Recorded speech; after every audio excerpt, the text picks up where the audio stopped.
If anyone had ever told me a few years ago that we would ever read headlines like these in American newspapers, I would have called him crazy. Yet here we are, reading them. In the middle of the 20th century, in the United States of America, hundreds and hundreds of teenage boys and girls are becoming hopeless dope addicts every year. It's fantastic, it's unbelievable, and it's terrible, but it's true. The government maintains 2 hospitals just to treat drug addicts at Lexington, Kentucky and Fort Worth, Texas.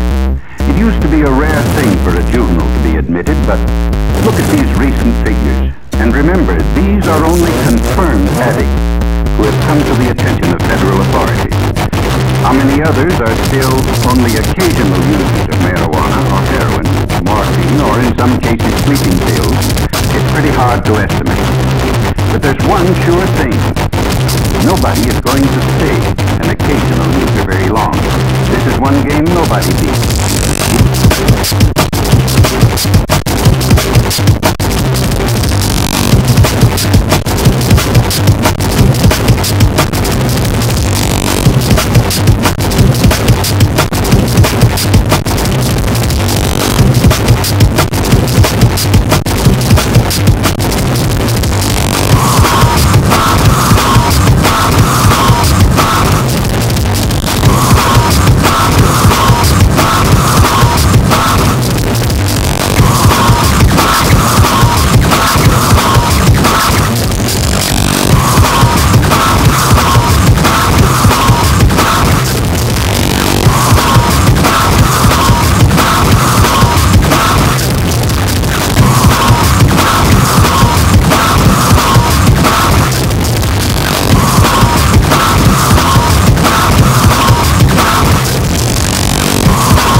Phyllis's parents had nearly gone crazy.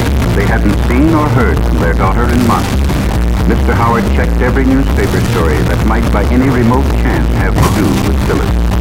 But gradually their hopes died. They were almost convinced she was dead.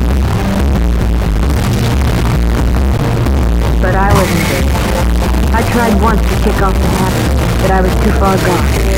You know, the police say, find a heroin addict and you find a criminal. And that's just about it.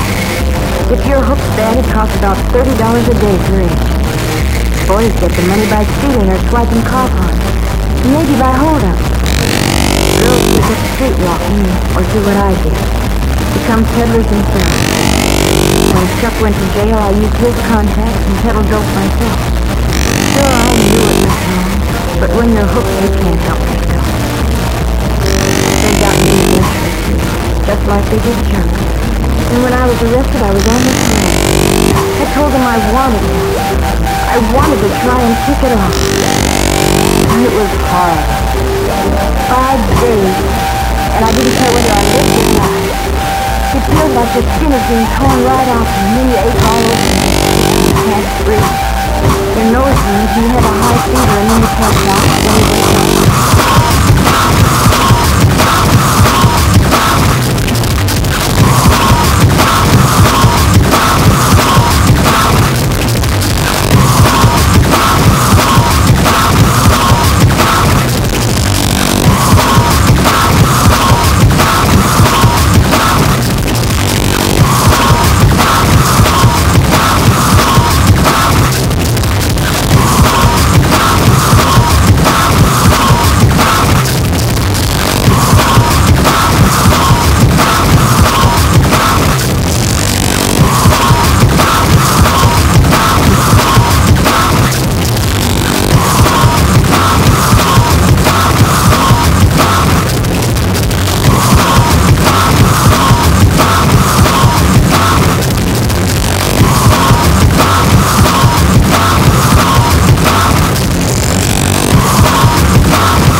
case is typical. Most teenagers start off with marijuana.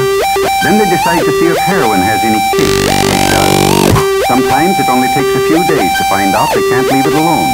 In order to get money to buy it, they turn to crime. And that's the story. There are practically no happy endings when you fool with drugs. Doctors say restoring an addict to normal life is about the toughest thing in medicine. Well, what's the answer? Enforcement? Yes, that's one of them, certainly. In the Far East a few years back, they were lining up dope peddlers and shooting them in the back of the head. But it didn't stop addiction. It just made it harder for victims to get the stuff. No, the answer is a simple one. Just use your head. Leave narcotics absolutely alone. Remember what happened to Phyllis and others like her. Talk it over with your parents or school counselor, somebody you have confidence in. Some say the Reds are promoting dope traffic in the United States to undermine national morale. They did it in China a few years back. It's certainly true that the increased use of narcotics plays right into their hands. But why not show everybody, including ourselves, that young American men and women have too much intelligence to make such a